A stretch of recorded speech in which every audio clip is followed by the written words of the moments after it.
It's a new week, so let's see what the vendors have. Starting in the Scholarium, When shopping is we have Bound Affix Script Courage. Adds Courage, a buff increasing weapon and spell damage. Bound Focus Script Taunt adds a taunt. Bound Signature Script Fencer's Parry adds deflection of next direct damage attack. Okay, next up we're heading to the Telvar Merchant in Imperial City. Okay, we found our way into the sewers. Let's see what the Telvar Merchant has. First up, we have Cyrodiil treasure maps. Now, on the one hand, I like Cyrodiil treasure maps. I know a lot of people don't. A lot of people don't want to run around a PvP zone, but I find it a great way for, as a PvEer, to fill in my sticker book. Cyrodiil treasure maps have a lot of crap. There's dozens of sets. I don't even know how many.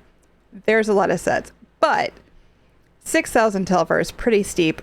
Ask around. Most people will just give them to you. Most people don't like Cyrodiil treasure maps, so don't spend Telvar on them, please. All right, our scripts. We have Bound Affix Script Brittle. Adds Brittle, a debuff increasing critical damage taken. Bound Affix Script Expedition. Adds Expedition, a buff increasing movement speed. Bound Focus Script Multi-Target. Adds a multi-target hit. And Bound Signature Script Assassin's Misery. Adds improved use of status effects. Next, we have Fragment of the Blind. This is one of 6 fragments used to make Force Shock Wild Burn skill style. This particular one comes from the Bedlam Vale final boss, Fragment of the Blind. Remember, this is a guaranteed drop, and you only have to go in on normal. So if you have a group that can do a dungeon, if you're willing to run with the group finder or the dungeon finder, this one shouldn't be too difficult, but if you don't run dungeons, it is here for you. Our first lead is Petrified Daedroth Horn, which is part of Spalder of Ruin. This one drops from the Deadlands world boss, the Abomination Circle. There's probably not a lot of people running that right now. You would either need to grab some friends to go run it, or pick it up here for 25,000 Telvar. All right, next is the lead for Winter's Pelt Lining, part of Fawn's Lark Cladding. This one drops from the High Isle Delve Whalefall. I don't think this one would be too terribly difficult to get, so I'm probably going to skip this one. All right, in our jewelry, we have Necklace and Ring of the Shield Breaker and Necklace and Ring of Transmutation. Let's head over to Infinite Archive. All right, let's see what Filer Ool has for us. I would sell you a map of the infinite. Okay, first up we have Archival Enigmas. Consume 20 Archival Enigmas to unlock the Veteran of the Infinite achievement and the Veteran of the Infinite face art. Here's your face art. Now don't forget that these are going to be a guaranteed drop with your dailies in Infinite Archive. You would have to do many, many days to get them all, but you are guaranteed if you keep it up. At 3,000 Archival Fortunes a piece, you would need to run it a lot to be able to afford 20 of them for one. But remember, they also randomly drop throughout the Infinite Archive as well. I don't like to buy these. Our treasure map is from the Reach, which is a little bit better. The Reach brings us Radiant Bastion, Void Caller, and Witch Knight's Defiance. They also give us a chance for the leads for the Ancestral Reach motifs.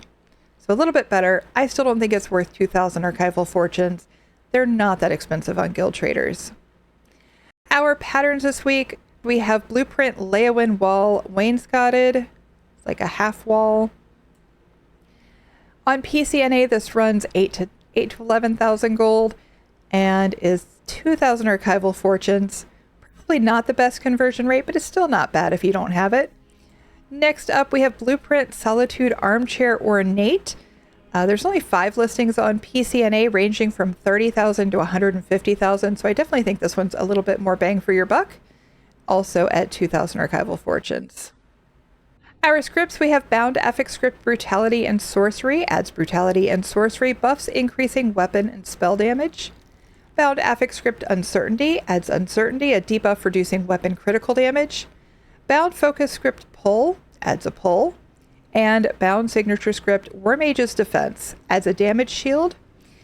Next we have Night Flame's Mask. I think all of the masks are worth it in general.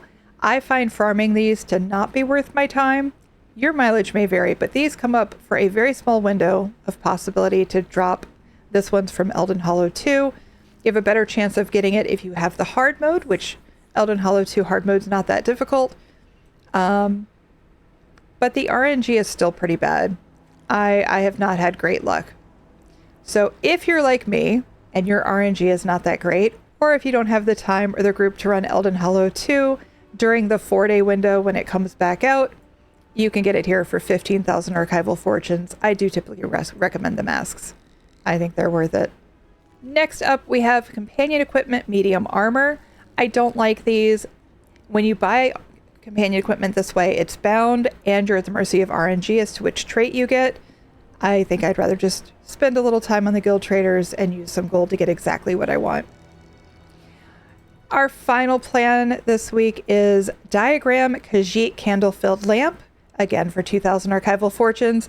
On PCNA, this one ranges from 10 to 22,000. Okay, our leads, we have Comically Curled Toe Cap. This is part of Mad God's Dancing Shoes.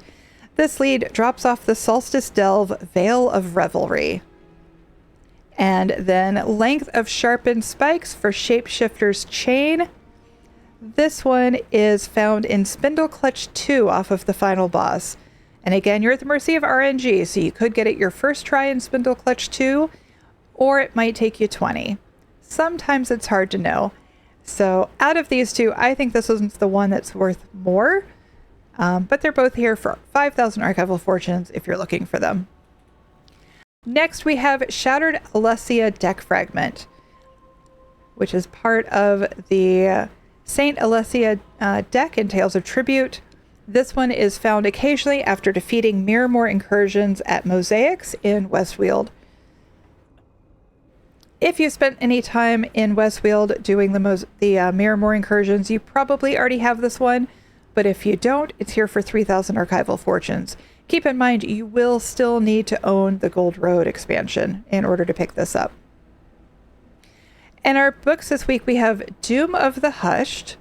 This one drops from Bastion Nimics, and the eidetic memory comes out of Apocrypha. It's just on a bench there in Cypher's Midden in the middle of Apocrypha. And then we have The Waiting Door. This one drops in Infinite Archive, but the eidetic memory comes from the Mourner's Solace Inn in Necrom in Telvanni Peninsula.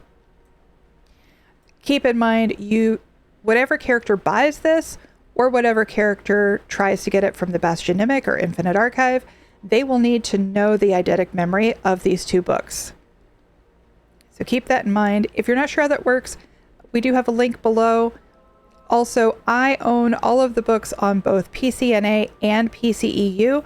Look for me in the home tours for Span's Guildhall. It's a little messy, but they're all there. Okay. And finally, we have Unearthed Valenwood Seedling. Consume 25 of these, along with 25 Lost Grot Oak Acorns, to unlock the Grot Oaks from Little Acorns achievement and the Grot Oak Squirrel Pet. This is 1,000 archival fortunes. It can be bought at guild traders on PCNA for about 3,300 to 4,200 gold apiece. I don't know. I don't know which is the better way to get these. I do think farming them is not horrible. Your first drop from each of the public dungeons comes pretty quickly each day, typically. So 25 days, you could be done. If you want to bypass that, I think either option, gold or archival fortunes, is pretty decent. All right, looks like that's it. So let's run some Infinite Archive. We will have new gear dropping from both a DLC zone and a base game zone. So let's find out what that is. After a couple arcs of Infinite Archive, it looks like we have gear dropping from the Rift. That includes Draugr's Heritage, Witchman's Armor, and Yiskamur's Birthright. And from Westweald, Alien Refuge, Macabre Vintage, and Symmetry of the Weald. That's going to do it for this week. We'll see you in the next one. Sparky? Really? Really, Sparky? Are we doing this? Are we doing this?